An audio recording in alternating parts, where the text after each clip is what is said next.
I'm Ken Johnson from Rochester, New York. I've been a Bills fan since the day I was born. I've probably been to around 600 Bills games. I started this tailgate shenanigans about 1989. And over the course of 10 or 15 years it evolved. I always try to look for some unusual way to do something.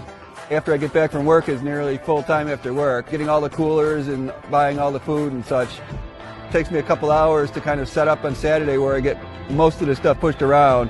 I'll be back out here tomorrow morning at 6 o'clock in the morning finishing up. On the car I got 6 grills. We use a stewing pot and put an Army helmet in it for wings. We got a saw that we sizzle bacon on. I got a hubcap for stir fry. We got a rake for hamburgers and hot dogs. We got a pizza going in a filing cabinet. We got a rim from an Indy car. We'll do sausages and ribs and stuff on there. A wheelbarrow that's going to have pulled pork in an oil pan. We got a mailbox that's going to be done by jerk chicken. The ketchup and mustard shenanigans actually started one time when I needed some ketchup on a burger. And my brother was sitting there with some ketchup and shot it about 12 inches. I was like, whoa! And it evolved into what it looks like now.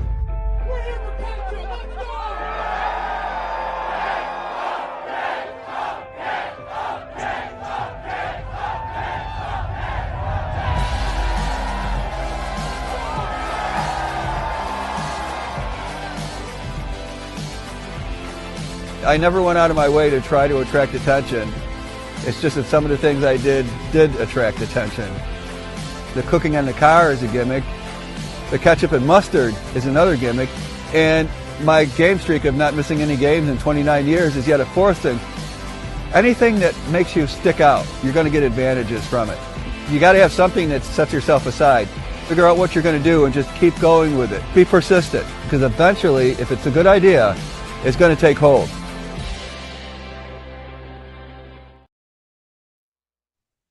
Well, welcome everybody to this special edition of the BWO. We have a special guest this week in Pinto Ron. Hey, how you doing there? We also have our usual suspects of characters, Buffalo Spartan and Corey. I'm the character, he's the suspect. Well, we'll get right into it. I mean, the last time you were on, you kind of gave us the origin story, and the intro video kind of just, reiterate everything you pretty much said. I gotta say, I love the message at the very end where you just listen. If you're passionate about something, keep doing it.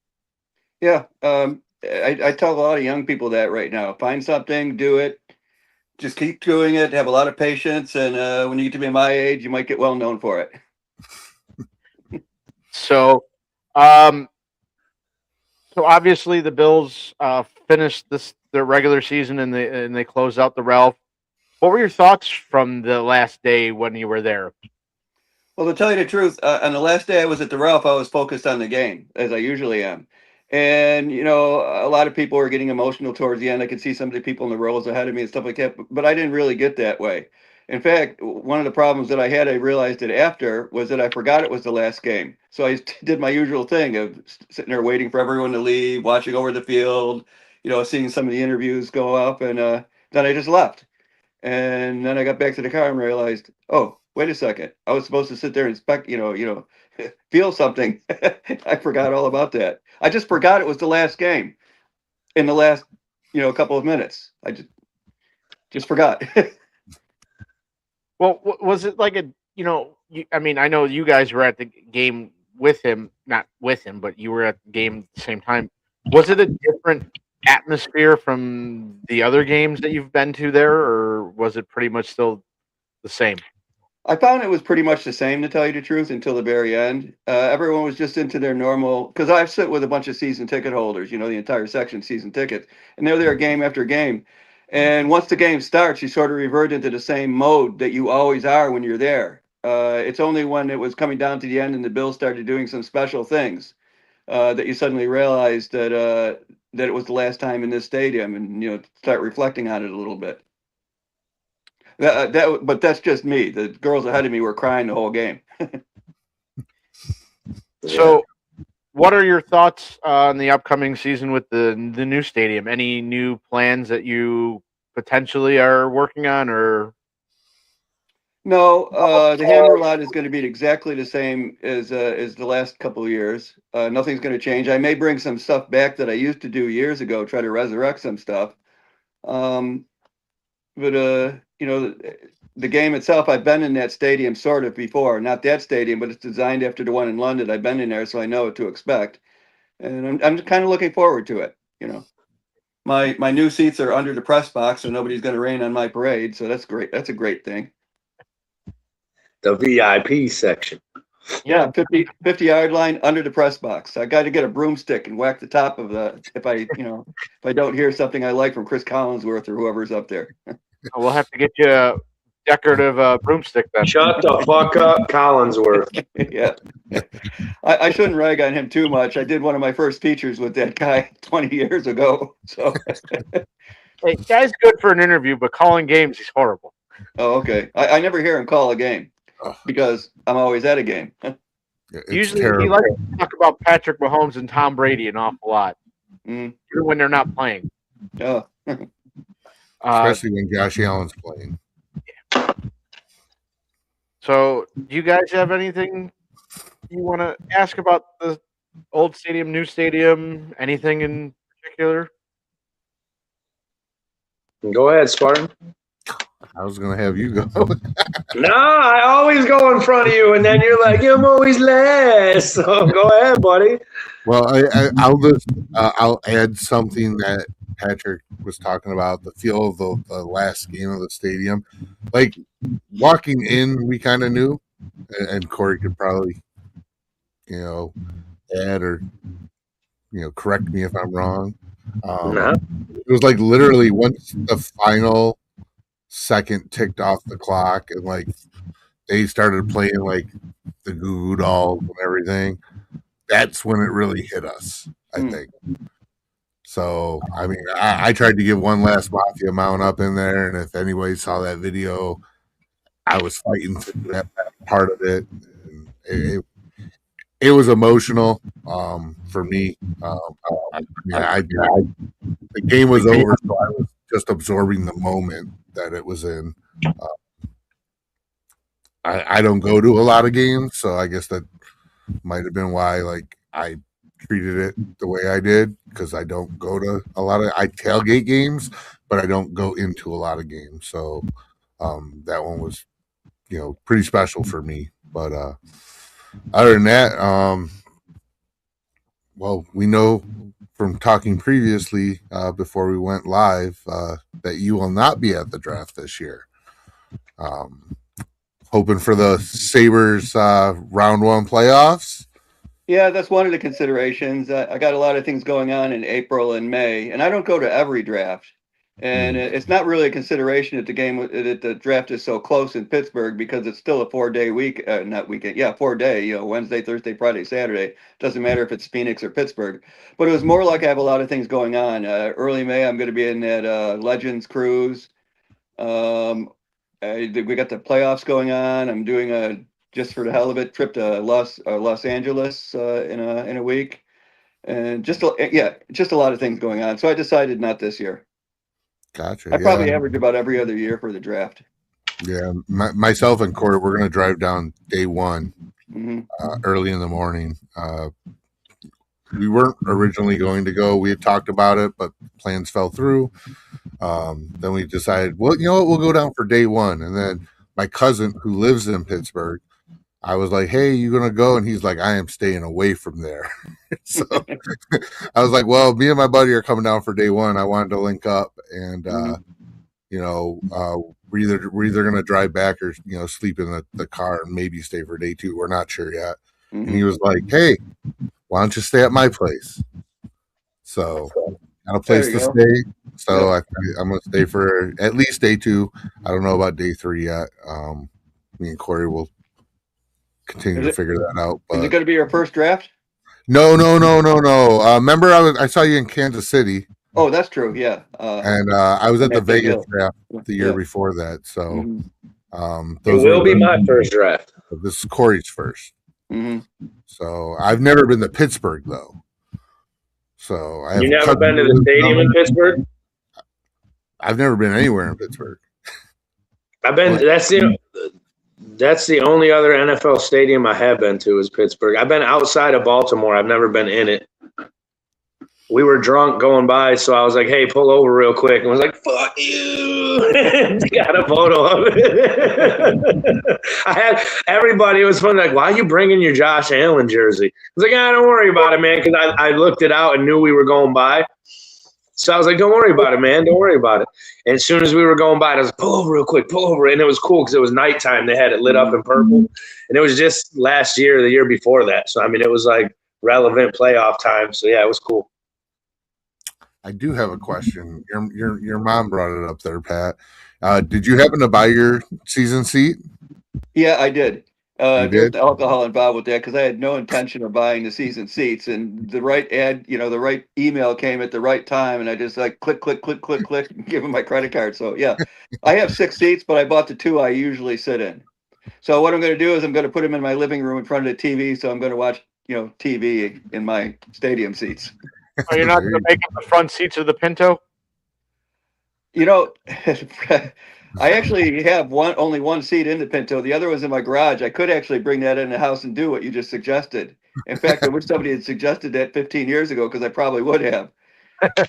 What I did try to do one time, but it didn't work, one off season, is I took both seats out of the Pinto and I was trying to take old stadium seats from 1998 and retrofit them into the Pinto so I can be driving down the road in stadium seats. That would be fun. It was just a dismal failure, the whole seatbelt situation and stuff like that. It's funny. It's funny your mom said, why don't you buy a trough? Because I was joking about that today. All day I said I wanted to buy it. Actually, I'm going to try to buy a trough. If I can. What I want to do is take it to the hammer lot and tie it onto the fence behind the Pinto.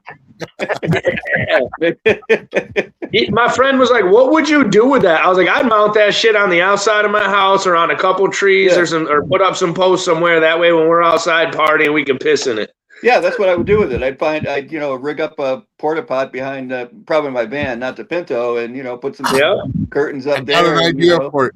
I got an idea, Pinto. I got one. So take it, sanitize it like they do the hospital bedpan. Yeah. Sanitize the damn thing, plug it, and make it like a jungle juice bin. Yeah, that could be a possibility. although I probably just wouldn't sanitize it. That just add some flavor. Drink at your own risk. Does my tailgate look very hygiene? Throw some ice in it and tell everybody there's ice back there for your cup. Yeah. Oh, that's actually a good idea. Yeah, that actually would work. Yeah. Especially in the winter, it would keep everything cold. Mm-hmm. So, what are your thoughts on this coaching change so far? I actually don't like it. Well, I mean, I didn't like the fact they got rid of McDermott. My rule of thumb has always been that you can't make the Super Bowl if you don't make the playoffs. And we always make the playoffs under McDermott. And we usually go deep in the playoffs and usually lose to a controversial call. So I didn't want to see any change at all, especially with Josh Allen in his window. The window's not going to last much longer. Running quarterbacks usually only go for about 9 or 10 or 11 years before they start falling apart, and they fall apart really fast. And I hate potentially wasting a year of that window, with a team that's could potentially be underperforming while they learn a new system. I'm not saying they are going to underperform. I'm just saying it's a risk right now that I wouldn't have taken. Yeah. Right. So I have a question for you on that. So would you rather have kept McDermott and got rid of Bean? I don't think Bean's done a bad job. He's had some misses, but he's had a lot more hits. So no, I would have left everything the same while Josh is still in his window and we continue to make playoffs and go deep into the playoffs. One of those years we were going to not have a controversial call and actually make it to the Super Bowl. Well, like I said in previous episodes, look. I know this is what you don't want to hear. Everyone wants to hear me say, we needed to get rid of him. No, we want the truth. Well, fuck all that. And on this show, we did a show with another one of our brothers, our buddies. They do a podcast, and they're the ones that helped get us going and gave us a push on 24/7. And we did a podcast with them last year about like. Team McDermott, yes, and McDermott not. Like if you wanted McDermott to get fired or if you wanted him So like here we keep it real as heck. Like I don't want the sugar coated. Like, oh, he's all right. No, he sucks. Get him out of here. I don't care what his name is, who he is, what it is. Like, yeah. So no, I like it. Well, you got to remember, it took John Madden 10 years to finally get the Raiders to the Super Bowl the first time. Yeah, so. And you guys are a little younger than me, but you probably don't remember that they almost ran Elway out of the team because the guy could never get to the big one. Dan Marino. You know, Dan Marino. Well, he actually never won a Super Bowl, but yeah, same thing. Yeah, I mean, a lot of times these Hall of Fame quarterbacks didn't make their first Super Bowl until their 10th or 11th year in the league. What's up, little man? And lots of playoffs before then. Yeah. Yeah. Peyton Manning, how long did he play before he got a Super Bowl? Yeah, I forgot when his Super Bowl was, 2005 or something like that. But he'd been in the league for a long time, and it just gets to the point where you hear the crowd, you hear the fans and stuff like that in their team, you know, trying to get rid of the guy. It's like, no, this guy's a bum. We'll never win with this guy. I heard that with Marino. I heard that with Elway. I heard that with a lot of quarterbacks that ultimately succeeded. Yeah. And I mean, I'm not hearing that with Josh. Never got it. I'm not hearing that with Josh, but focusing on the coach is like the same thing. We can't win with this guy, you know. No, we can win with the guy. We just hadn't won yet with the guy. Right. Well, speaking of Peyton Manning, I know you were on at Peyton's Places with him when they did the thing with Bill's Mafia. Right. Question about Peyton Manning. What is he actually like in person when the cameras aren't on? Actually, in real life, when the cameras are off, he's exactly the same as you see him with the cameras on. He's just a great guy, stand-up guy, hilarious guy. He made a lot of fun of himself because of the credit card commercials during that shoot that he always does. He's always making fun of himself. But no, it's basically the same guy. But I can tell you one thing about Peyton Manning that surprised me is that all of us, were fumbling. We were given kind of a script, but we were told, look, we know you guys can't read the script. Just read the lines you're supposed to give and say something that sounds like that at least. And there'd be about 4 or 5 takes of everything you saw there. And Peyton Manning would have a lot of lines, and he would be, saying the lines perfectly. And 4 or 5 takes later, he'd still be saying the exact same lines with the same hand, same facial expression, same hand moments. I mean, it was just amazing, the memorization. That guy must have did a lot of work. Either that or it's just totally natural for him. Well, he's got the giant forehead for a reason. Yeah, must be, because that guy nailed everything multiple times. Exactly. And that's a real talent. But funny thing about Peyton, he had to go on top of my van, and maybe it's like I said, I can't run downstairs very fast anymore, but watching him going up a wobbly ladder trying to get on my van was hilarious. Dude, like a scared little kid trying to make the leap from my ladder to the van. Oh man! His producers put an A-frame ladder up in an A-frame shape. I pushed the ladder against the van, so you're just going up like a straight ladder. But no, he was trying to go up the A-frame. It was wobbling all over the place. It was hilarious to watch. I'm sitting there thinking, this is an athlete that's made the Super Bowl a couple times. Look at the dude. It's funny to see, like, they even say, like, Josh is kind of cornballish like that a little bit, too. It's funny, like you said, to see that. Like, someone that you look up to and you think, like, this big athlete, and then they can't even, like, do something that, they're like a redneck guy like us. We're like, walk, you can't go up a ladder? Like, what the heck? Yeah. I've been in a situation quite a few times, too, where I see, the athlete, maybe he's 4 or 5 years into the league, maybe less, and he's with his parents. And that is a hilarious dynamic sometimes. You can see the parents light into him like you're lighting into their kid, like, don't you ever do that again. It'll be sort of cowering. I was in a car one time with the parents and the player. It was a Saturday before the game. And I'm not saying who the players are and stuff like that, but dude was begging for an ice cream. Parents wasn't going to stop because they said, you can't have ice cream in your diet. That's not good for you. And he begged and begged and begged, and they finally stopped at an ice cream place. And we all got ice cream. Yeah. They're kids. Inside, you were like, I want ice cream just kids. Too? What? I said inside, you were like, I want ice cream too. Oh, yeah. Well, no, I wanted ice cream for sure. I'm glad they stopped. I mean, my daughter will do that, come up with an idea. I'm not a football player or anything like that. I can get fat. My daughter will do that in the car. She'll be like, I want McDonald's, and then she'll start acting naughty, and I'm like, oh, guess we aren't getting McDonald's. But then I'm like, damn. Mm-hmm. You know what? That really sounds good. Yeah, and then I got to pull. Yep. Mm-hmm. She knows. Daddy's fat. Yeah, but so I've seen parents and their kid, the football player, and I just watched the dynamics. It's pretty funny. Awesome.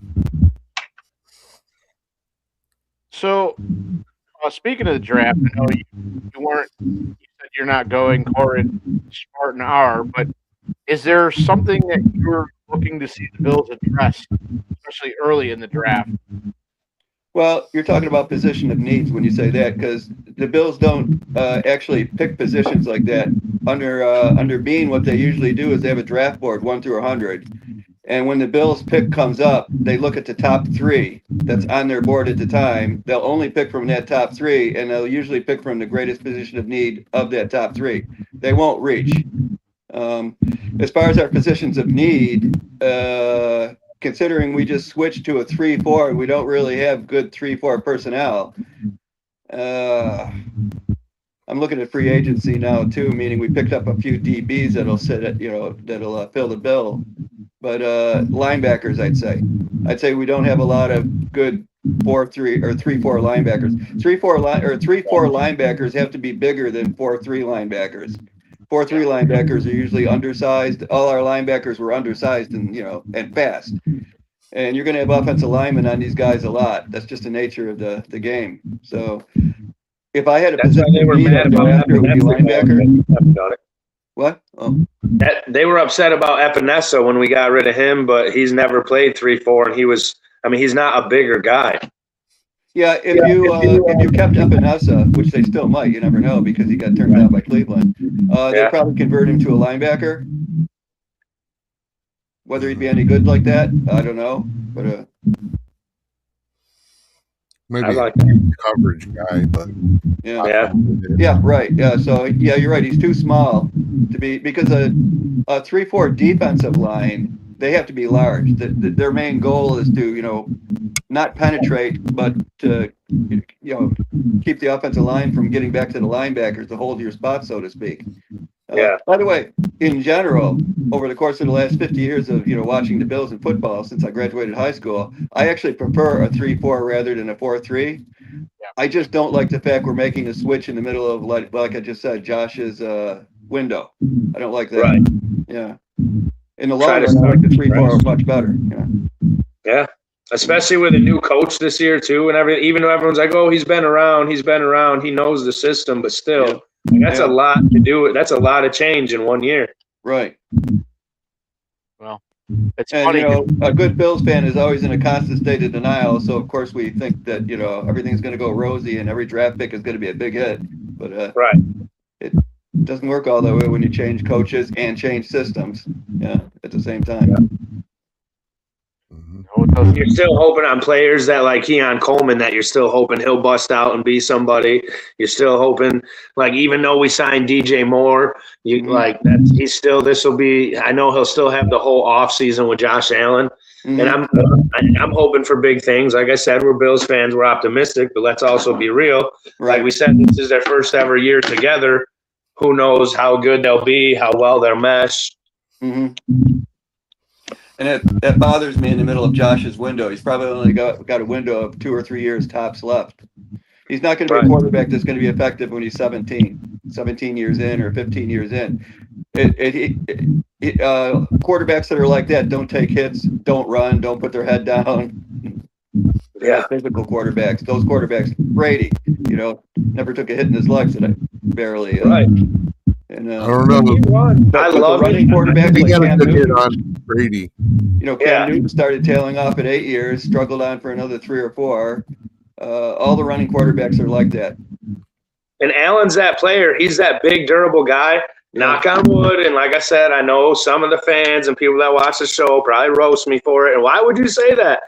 But like Kenny's been saying, you got to be realistic. Josh Allen's that big guy that takes chances and does things that a lot of quarterbacks don't. So I don't want it to happen, but what I would see happening is he would get like a career-ending type injury. Like, it wouldn't be like, because he goes hard, he goes heavy. Like, I don't see him like he's proven, like, okay, broken bones, he'll play, he'll do this, do that. All it takes is one hard hit to the head, one something, Yeah. And every time he runs, I love it. I get excited, but then I'm also like, oh man, oh man, oh man. Yeah. Well, it's the whole wear and tear in his body. That's why they're not effective after like their 11th or 12th year. They just fall apart. They're out there, they're looking good, they're effective, but they're not the same superstar from when they were in their 5th, 6th, and 7th year. Well, Kelly fell off real fast too. Yeah. Corey, that sounds oddly familiar to a conversation that we had about our army time breaking us down, and now we wake up with the names. Yeah. We were once young, athletic, and now we struggle to get out of bed. I could still beat a bunch of them young guys if I went back in the Army right now, I promise you. Up here, yes. Up here, you can. That's like, I'm like, man, I got 1 year. I could play in the NFL 1 year, and I'm like, man, I'm 38, dude. Nobody's playing. Even the great at 38 aren't that great. Yeah. I got nothing. What do you think about some of the receivers we signed? Yeah, I like the receivers we have right now. I think they're going to work out okay. Wouldn't mind a draft pick or another receiver just to see what happens. But You have anyone in mind? what? You have any draft pick in mind at Absolutely. receiver? There's zero chance I can have a draft pick in mind. One of the side effects of going to every NFL football game is that I can't watch college games. College games are always on Friday, Saturday, Sunday, so I'm either traveling or I'm in the Hammer lot Saturday night and preparing Friday. So I have zero knowledge of college football. Nothing. That's one of the reasons why the draft is not really exciting to me. When I'm watching the draft, even in the first round, this is how it sounds to me. For Pittsburgh's number 5 pick, they have somebody you've never heard of before. Green Bay is now on the clock. It's like, what the hell? I don't know any of the names. I have no college awareness. Not that I wanted, I didn't plan it that way. It's just that for 35 years I've been to every Bills game, so I can't watch college football. True. I think about that. It takes away from a lot on Friday and Saturday with other sports and things like that. Yeah, and home games on Friday I'm always preparing. Saturday I'm in the Hammer lot, or on a road trip I'm usually in the new city by 4 o'clock or by Friday, and I don't spend time in a bar. Even if I did, the game would be on TV with no sound, and I wouldn't be concentrating on it. I'd be talking to people instead. The people in the comments want to know if you played football back in the day. I played high school football. What I was very position? small. I was only about 120 pounds back then, so I wasn't very effective. Hey, running back, safety? Actually, I played every position except center. What happened was when I was a freshman, I was kind of overweight. I was a fat little pudgy kid. So they put me on all the lines, defensive line, offensive line. And then by my sophomore and junior year, I started losing weight. Or rather, a better way of putting it is not gaining weight when everyone else was gaining weight. I stayed at like 120, 130 the whole time. So I started playing like the linebacker positions and stuff like that. And my senior year is wide receiver, running back, stuff like that. Never played quarterback. Yeah, I should say quarterback or center. Never took a snap at those two positions. And I wasn't a starter. I was too small to be a starter. So I don't know if they, obviously with living in Orlando, I don't know if they did it or not, but I know there's some controversy about with the new stadium, the names up there. What's your thoughts? Should it stay there or? The OJ, yeah, you were breaking up just a little bit, but I get what your question is. No, I'd put it up there. I kind of separate OJ the player and what he did for the Bills with OJ and his afterlife. Two different things for me. I just completely separate them. So yeah, I'm all for putting OJ back up there because he meant that much for the Bills. Remember, I lived through those days. I remember his first season. I was 12, 13 years old at that time, so I was well aware. So the whole OJ era, for him playing and what he meant for Buffalo, I'm well aware of that, and it meant a lot. It was 95, I think all the crap went down, but you can't take away what he meant for the Bills at that point. True. I definitely agree with that. Like you said, those were two separate things. It was two different I'm like, I don't understand why his playing career in the trial and all that was separated by almost 15 or 20 years. I think he retired in 79. The trial was 95, I think. Yep. I always looked at it as they never took his name off, so why not put it back on? Right. So, I mean, you had plenty of opportunities to remove it between the murders or the time when he got incarcerated in Vegas, stealing back his own stuff. Mm-hmm. So, besides, I mean, we can talk a little bit about the Sabres. You're a season ticket holder of them, and man, their season this year has been outstanding. Yeah, I'm a season ticket holder for the Sabres. I tend not to go to games until the Bill season's over, which used to mean December. Now it means almost February. With the Olympic break, it took almost to March. But yeah, they really caught me by surprise in preparation, because I've got all kinds of trips planned for the spring, events that I got to go to. And when I made all these plans, I had no thought that the Sabres would win the playoffs, because, we've been trained for 14 years. They're not making the playoffs, make plans. And now I'm sitting there trying to figure out how to get around all these plans so I can go to all the playoff games. All right, so what you're saying is you started going to the games in December, right around they started turning around. So you must be there. This year I started going to games in March, because after remember, I went to the playoff games for the Bills. I was in Denver, I was in Jacksonville. So, and then when we lost to Denver, I think they went on like a 10-day or 2-week road trip at that point. They only had 1 or 2 games in March 1 or 2 games in February before the Olympic break. The Olympic break lasted 3 weeks. And then when the Olympic break ended, they had more road trips. I think it was March 1st or 2nd that they started playing in Buffalo. And then they played all of March, it seems like. I've been out to Buffalo more than I've been here in Rochester. So kind of an abbreviated season for me for the Sabres, but I'm there now. But yeah, I mean, it's definitely been a wild turn of. I mean, like I said in our before we went live, man, you look at the first couple months of the season, you're like, yep, here we go again. 15 years, and then all of a sudden they just like flip the switch. It's like, holy crap. Yeah, usually what I see is the Bill season ends. I start going back to the Sabres. The Sabres are horribly far behind. There's no chance they can make the playoffs. But all of a sudden they make this late run in the spring, where they're just starting to win a lot of games and starting to make a season out of it. But it's not enough. They're going to fall short by quite a bit. But it's just enough for you to say they've turned the corner, and next year it's their year. And then they start the whole cycle again next year. Corey, Spartan, you guys got anything? Yeah. So I do got a question. You were talking about you going to all the playoff games and all that. What's your streak at now for football? Well, if you don't count the COVID season, where a lot of us weren't allowed to go to games because of COVID restrictions, I'm at 523. Okay. I think that's 32 years now. I think I'm entering my 33rd year. See, I started in 94, 95, 96. Yeah, I think this year coming up will be the 33rd year. I never really intended for that to happen. I have no goal. I'll just keep rolling like Forrest Gump until I decide not to anymore. Just keep running. Yeah. Just stopped running because I felt like it.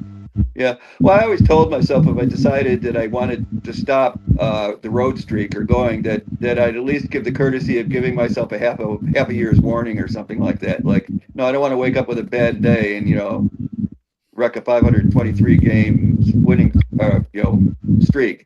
I'll say no, I'm not doing this again. Next year, I'll go into only a few. It'll be more like that. I won't just have a bad day like Forrest Gump. Or maybe Forrest Gump didn't have a bad day. Maybe he'd been thinking about it for a while during his run, but they just didn't show that. Possibly. One day he just decided, I think it's time to stop running. Yeah. Or it could be some catastrophic thing that happens. It might be in the hospital or, something that's out of my control. Well, We don't hopefully hope, that's we don't hope not for that. It would actually have to be medical because I got so many stupid rules to protect myself from something stupid happening that it would have to be a medical thing if it were something like that. Yeah. well, hopefully that's not the case. Mm-hmm. Well, at my age, you never know. We'll find out. Will we be talking 20 years from now when I'm at 932 consecutive games? We'll find out. That'd be insane. If you guys are still alive, that is. They Yeah, I said don't know. I'm breaking gonna. news on Dawkins. For anybody that doesn't know, that was an April Fool's joke. It's fake. Deion Dawkins did not get traded to the Dolphins on social media, guys. I didn't hear that. Wow. Oh, yeah, it was a It's joke. going all over social media. He made like a fake April Fool's joke thing today, saying that he got traded to the Dolphins. Yeah, that could never happen. His cap hit would be too much. The signing bonus rolls to us, and he just re-upped again a little while ago. We couldn't afford to trade him. It would be illegal. I don't think Josh Allen would be very happy with that either. No, I know. Yeah. Although Deion is getting up in age a little bit, we can't depend on him anchoring that left side too much longer. He's going to start declining. Yeah. Oh, I know, but he's still one of those players where unless Josh Allen says he can go, Right. Yes. that guy's big. Yeah. So my mom asked in a comment, "Did you ever go to a game at the old rock pile?" I did. I went to one game in the old rock pile. My dad took me in 1968, I think it was, for an isolated game. Jack Kepp was on crutches that year, I think. He was our quarterback. I don't know if you even remember that name. Trying to remember. Ed Rakowski was the quarterback that game because he was Jack Kemp's backup. So saw our old county executive play. Do you remember if we won that game or lost? We lost 7-0, I believe. I don't remember if one of us asked you last time we were here. What's one of your favorite tailgate memories from ever since you've been started doing it, or even just like one night when you were a kid? What's one of your favorite all-time memories? Oh, well, you mean just in general for football? There's been so many of them, actually. It's hard to pick one out. I mean, I always tell people my favorite game and favorite memory is the AFC Championship game where we went to the Super Bowl for the first time. And that's only because we were winning so big at halftime that you knew we were going to the Super Bowl. But there's been I've been to a lot of interesting games, too, that most people wouldn't think about. Like I've been at the only no-punt game in National Football League history, the greatest comeback of National Football League history. The no-punt game, I bet you guys can't remember where that was. I didn't even know if you were alive back then. I think about it. Better not ask you that question. It was in San Francisco, I think 92 or something like that. I was alive. Oh, I was 4 years old then. Yeah, and I was at a lot of the infamous games. I was at no goal for hockey. I actually had to be told about that after. I didn't realize there was a controversy. Everyone in the you know what no goal means, right? Yeah. That Stanley Cup Finals, right? So that was in the second overtime. This isn't even a football question. What the hell? Football answers and say, yeah, it was overtime, and I was behind the net, up high, and the goal went in. We lost. I stayed around to watch the Stanley Cup because it's a pretty cool thing, I guess. And I can remember nobody in the arena knew anything went wrong because they didn't show any replay and nobody told us. It's just like, oh, they scored. Damn it, And so I get up back in the car. I was running the Pinto tailgate out in the Sabres parking lot at that time. And there was a couple of reporters waiting for me to get my reaction to the game. I can remember this one pretty distinctly. And they go, so what do you think about the controversy in this game? I remember looking at him going, what controversy? He goes, the fact that there was a foot in the crease and it shouldn't have been a goal. And I remember erupting, what? And a bunch of bad words. What? What? His foot was in the goal. It took me a half hour to realize something was wrong. Just like, damn it, we lost. I didn't know there was no controversy. That was a funny memory. So an interesting fact about that entire season is that was the goals being taken off the foot in the crease. That was the most time that has ever happened in an NHL season was that season. And one time, the important time they don't call it, right? And I think that's I've always had a feeling that they didn't call it officials were tired and wanted out of the game. I probably what had with consideration was it was in double overtime. Networks might have been pressuring them, the network time, and as the gates opened up and everyone swarmed the ice. It would have taken like a half hour to get the game going again after a review. Maybe that was part of a consideration. I don't know. Oh, you know what the maddest I've ever been at a football game? Oh, I remember this one.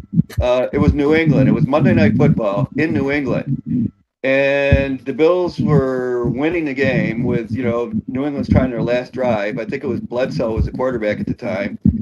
And it was down to fourth down. In other words, they're at like about the 40-yard line or something like that. If they don't get the first down, the game is effectively over. It's only a few seconds left. And so Bledsoe threw a pass. I was in the upper deck at about the 40-yard line looking down. And the guy who caught the ball caught it. He was 1 yard short and 1 yard out of bounds. And they called it a catch. The referees got together, and that's where there was the famous, "Oh, just give it to him," or something like that. And I was just furious at that. The next play was the last play of the game. Bledsoe hurdles it down the field, for a Hail Mary. There's this big jump ball in the end zone where every single person goes up and every single person comes down, just a big mob going up and down. And then they called an interference on Buffalo for that. It's like, no one's ever called an interference in something like that. I mean, the entire mob went up and down at the same time. And then the Patriots scored, in overtime. Not in overtime, the last play of the game, they actually scored and won the game. I was so furious at that. Oh, that's the most mad I've ever been. I mean, that's one I do remember. 1 yard short and out of bounds. A yard out of bounds and a yard short. That was before instant replay. Now that we're on that subject, all right, Corey, Spartan, what was the maddest you were ever at a Bills game? Or at the Bills during a game? Just watching, because like I said, I didn't go to that many games. So I'll probably say watching. Maybe that playoff game this year against Denver. Mm. But then I also wasn't mad because I also understood it too. Like Denver was on 2 weeks of rest. We were like on a short week and all beat the hell up and altitude. Yeah. I'm gonna say that game too because that if the league was consistent, I'm glad they're finally holding refs accountable for this. 2 other passes the next day would not have been ruled a catch. But they were ruled a catch. And ours wasn't. And I had to go on a whole cruise with nothing but Bills gear on. And everybody talking to me about, sorry about your Bills. I'm sorry about your Bills. And I'm like, I came with the expectation that we were going to win. So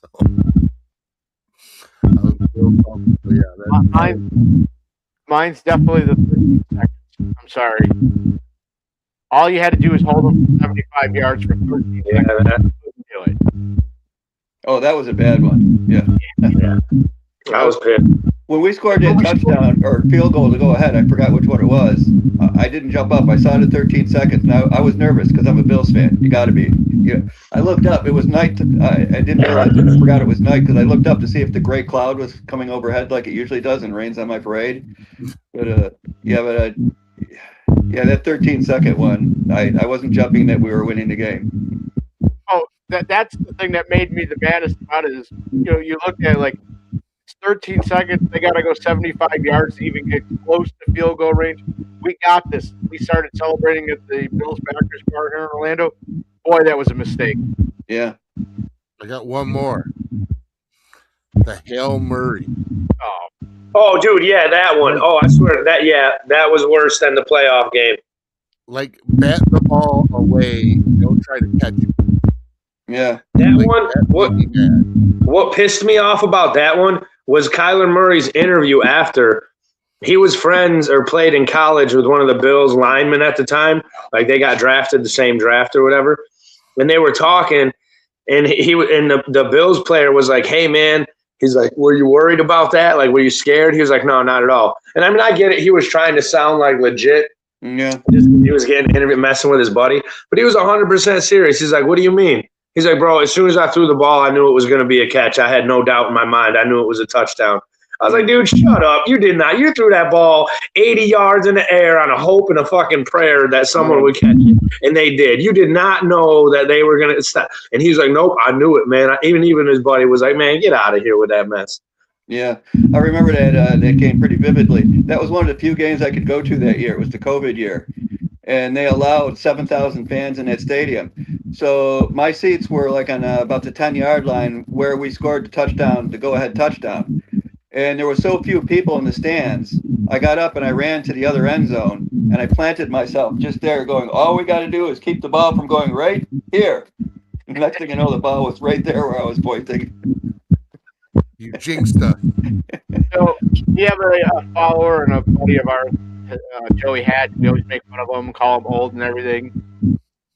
When he makes comments, he doesn't always look at what he's writing, and like he predicted Brandon Cooks in the playoff game was going to get 800 receiving yards. I think he meant 80, but we're like, all right. But he asked Pinto Run, who is your favorite Bills player? Pinto Run. Oh yeah, actually, who stayed there the entire item? Mitch Morris was there last year for a couple hours. He was hilarious. It was just before he ran out on the field because he was legend of the game. I've had Eric Wood out there, but he doesn't usually stay too long. Stevie Johnson has been there. I only know Stevie Johnson was there because I saw a picture on social media of him standing next to me when I'm buried in ketchup and mustard. But Mitch Morris was pretty fun. He was a fun guy. Now, have you ever had a former player that would stand there and get covered with you, or no, not yet? We'll find out. Maybe I'll get some in the future. You know, I think if I ask a few, they might. Manning would have been crazy enough to do it. Who? I feel like if Josh Allen had time, he would do it. Oh yeah, that does sound like something he would do. Yeah. Oh, I said I think Peyton Manning would be crazy enough to have done it. Peyton Manning almost hosed me down during that special. Peyton's place. He was going to go up in the van and actually hose me down with ketchup and mustard, but it was way too windy that day. So instead, we put a table under there and tried to coax him to jump the table. I don't know if it actually made the cut. You know, he didn't jump the table, but us trying to coax him to jump on the table off the van, it was a replacement for the ketchup thing. I think Jason Kelsey would do it. Yeah, Jason Kelsey would. Yeah, he's been to my tailgate party actually, so I've met him once or twice. I could probably coax him out there. Yeah. Problem is he's working now. When he was not working, he's always with the broadcast team, and he can't drink or anything when he's with the broadcast team. I know that because I tried to give him something, and his producer almost smacked me. I don't know. We had ESPN sports. Spartan, you'll have to represent BWO and go out there and do it with him. It's always awkward. I've had a couple people do doubles. Mostly it's usually a member of the press or something like that, one of the news guys. The problem with that is the people on top of the van, they get all discombobulated up there. They don't know what to do. It's hard enough to get them to do the correct things up there. You put two targets down there and yeah, it gets chaotic, especially when the people who are shooting the ketchup and mustard are half drunk to start with on top of a van. Yeah. Wait, hold on. Only half drunk? Yeah, Mitch Morris was totally drunk. I can tell you that. Must have been one of those night games where they're pacing themselves. Yeah. You were talking about like Jason not being able to get ESPN Sports Center at our tailgate the one time. Right after the DeMar Hamlin, they were over at the coffee house, and we were over there. And next thing I know, we would just set cups with like shots on the table, and they disappeared. And it was right next to where the camera guys. So not saying we got ESPN guys, a little drunk, but I mean we got them a little drunk. They were sneaking them in. Oh yeah. Or maybe you did. Yeah. I got Lou RQ. He said, I don't remember when I watched Pinto last time. So it It was the Bills-Denver like Thursday night or Sunday night game a couple years ago during the regular season. Me, my brother, and Lou, we came to Hammer's Lot, and I may have had a cookie that might have had a little extra ingredients in it. And I'm used to that kind of thing. My brother and my friend, they're drinkers, which I drink a little bit. I'm more of an extracurricular guy where I drink a little bit. So they were all half in the bag, had a little buzz on. They're like, let me get a piece of that cookie. And instead of taking a little piece, they took a big piece. So my brother and my buddy Lou, they don't really remember the tailgate that much that day. They spent most of the tailgate that day in my car taking a nap. I was out tailgate. I actually brought him a hot dog from your thing and brought it back to him. I was like, here, you guys eat this, sober up. Little too much. I know. So we here are, besides being Bills fans, Sabres fans, Corey's a Rangers fan. Well, we won't hold that against them. We're also fans of pro wrestling. Now, you don't have to be one to answer this question, but the question we usually ask all our guests is, if you had a song to be your entrance theme song, what would it be? A theme song? I do have a theme song. It's a portion of sugar on it. That's what the song that come out with mustard, ketchup, and mustard. I was gonna say he does have a WWE entrance. I do. It's just how long we play it. I used to be big into the WWF when they were called WWF, by the way. When they would come to Rochester once every 6 weeks, and I had connections to get front row seats. So for about 3 or 4 years, I saw the major guys from the front row. I can actually say at one point in the late 80s, early 90s, I'd been personally abused by every major bad guy in the WWF. Oh, wow. Well, I mean, it's all a game, you know. Oh, yeah. Yeah. Who was your favorite wrestler back then? Or who was it? Well, I mean, I was a Hulk Hogan guy just like everyone else was back then. Pinto Round was a closet Chief J Strongbow fan. I remember that dude, yeah. Ultimate Warrior. I loved Ultimate Warrior, man. Jake the Snake. There's all kinds of good names back in the late 80s. Back when you could put a python in the ring with a bunch of people. What? Oh. Iron Mike Sharp. Oh, yeah. That was a favorite of mine. I love that guy. You know, he would practically be there in Rochester every time, every match, you know. And yeah, he used to come around, you know, he'd circle the ring and stuff like that, you know, doing his Iron Mike Sharp thing, you know, putting his arms up. And I used to sit there and, you know, scream and yell like I was his biggest fan and stuff, and confused him. It wasn't playing into his act. You're supposed to jeer and boo when he comes by, and I would do just the opposite. Try and get in his head. Yeah, when he'd be wrestling, I'd be, oh, you're Mike Sharp. I'd be in the front row yelling and screaming as loud as I could. See, I'm not that young. Again, I still remember the guy. Yeah. You're still pretty old, bro. Well, no, because he was talking about the 90s like I wasn't alive. I was like, I was in like high school. Lou RQ wants to know if you've ever seen John Cena physically. John Cena? I think that John Cena was alive. I think he was a little bit past when I stopped going to live matches. Well, you couldn't, Ron. You can't see him. Yeah, stupid. So stupid. Yeah, John Cena came around in the late 90s, I think, and I was pretty much out of the going to it live by then. All right, Lou. Spartan looking like he's 67, especially when he doesn't shave or. Oh wait, hold on, take the hat off. What color is the mohawk right now? Yeah. So instead of frosted tips, I have frosty tips because I have pink tips. Where's that bright red mohawk we normally see? It's the off season, man. I don't die. Is your mohawk starting to thin out a little bit? Being That's the one thing. So my mother's side of the family is Native American, and you tell me the last time you've seen a bald Native American, because baldness comes from the mother's side of the family. Oh, okay. I've never seen a bald Native American. Hey, you're right. Huh. As soon as I say it, everybody's like, "Hey, you're right. I've never seen a bald Native American."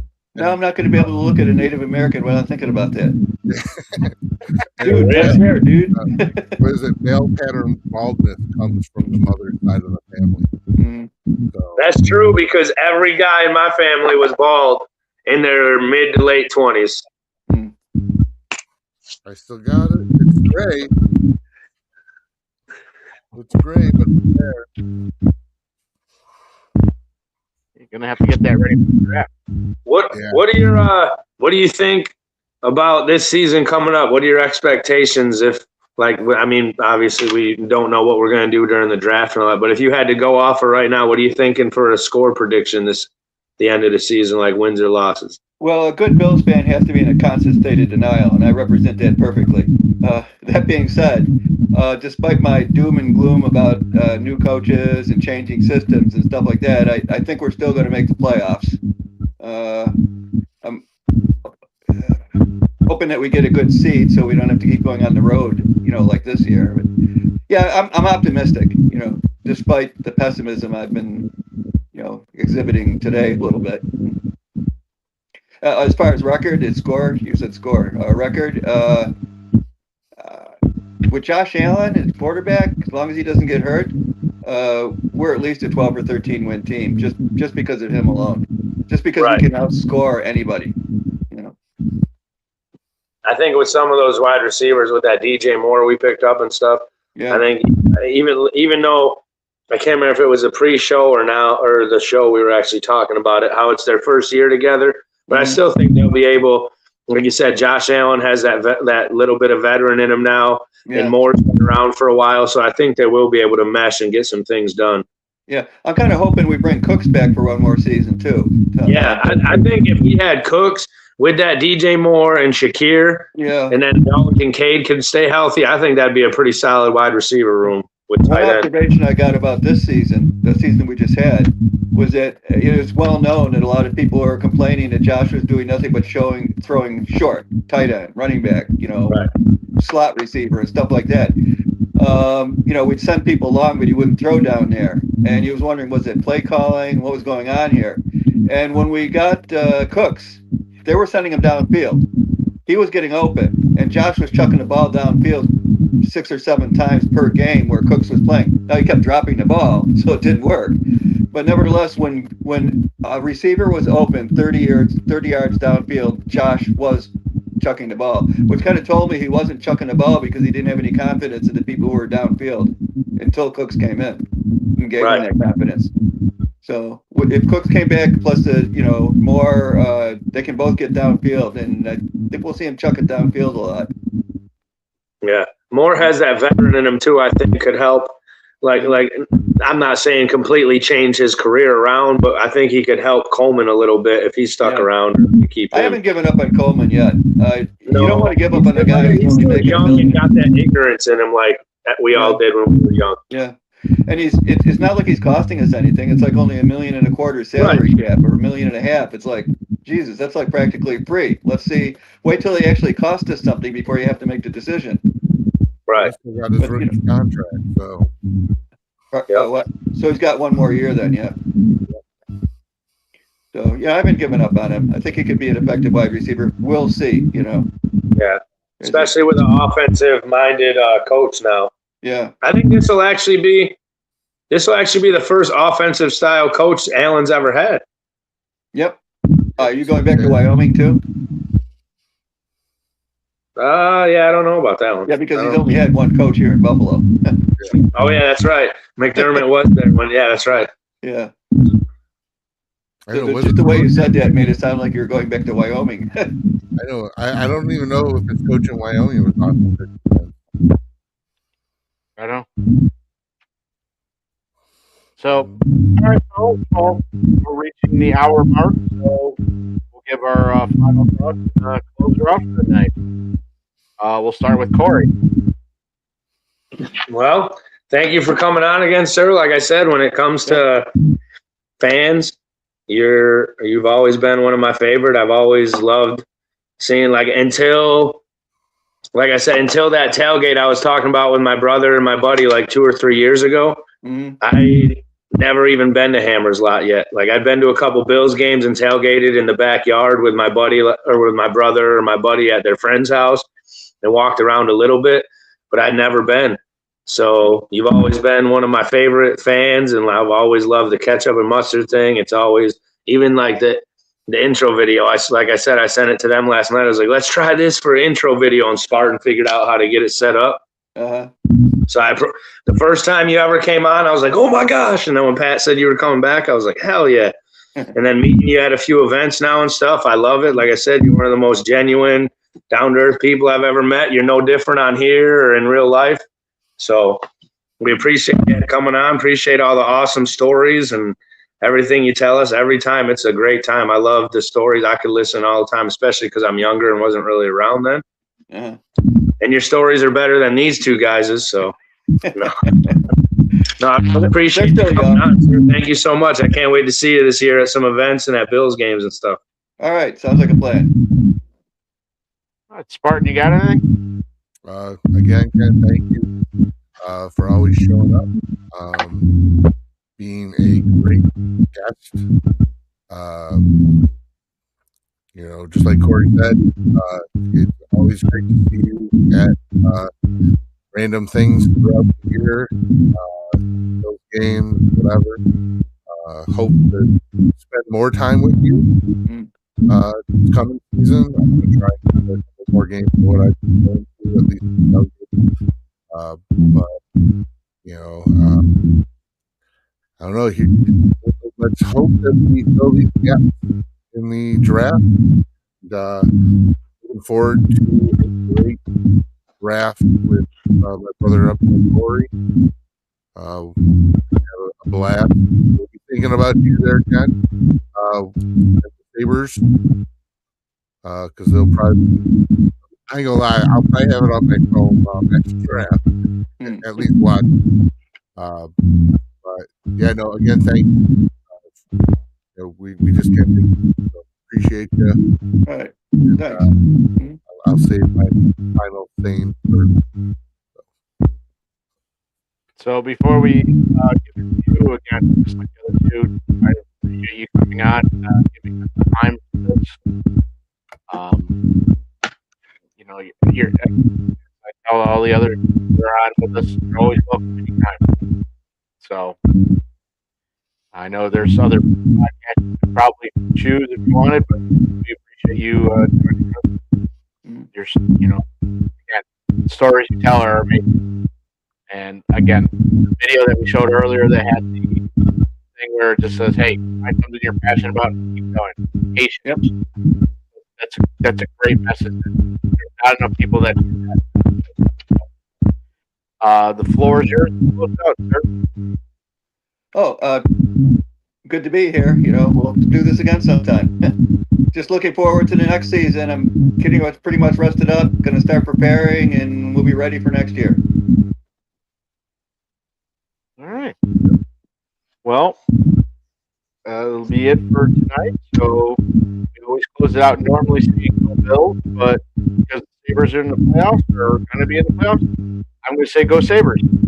All right, go Sabres. Buffalo Hockey Bills. I'm a Rangers fan, so go Bills. Respectfully, go Sabres. Yeah. Sabres Mafia, mount up.